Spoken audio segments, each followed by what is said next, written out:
1975 ते 76 दरम्यान आणि आजच्याच दिवशी त्यांनी हे कार्य पूर्ण केलं होतं।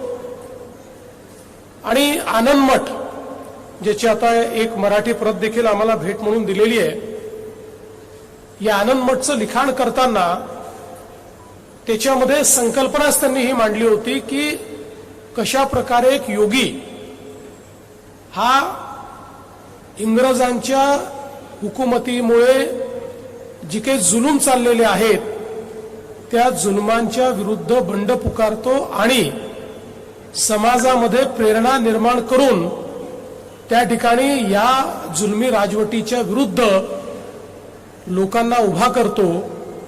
अशा प्रकारचा हा संपूर्ण त्या ठिकाणी साहित्याचा आविष्कार त्यांनी तयार केला।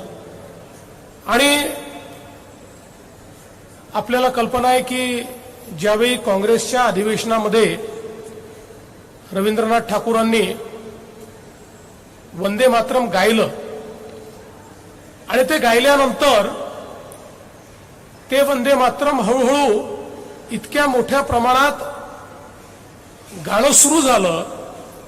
केवळ तेवढंच नाही तर वंदे मातरम हे घोषवाक्य तयार झालं आणि त्या काळामध्ये अनेक स्वातंत्र्य सेनानी हे पेपर काढत होते, न्यूजपेपर काढत होते, वर्तमानपत्र काढत होते।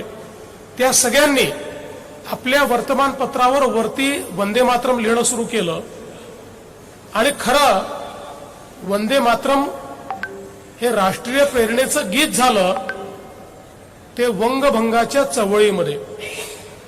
ज्यावेळी इंग्रजांनी बंगालचं विभाजन करण्याचा निर्णय घेतला त्या निर्णयाच्या विरुद्ध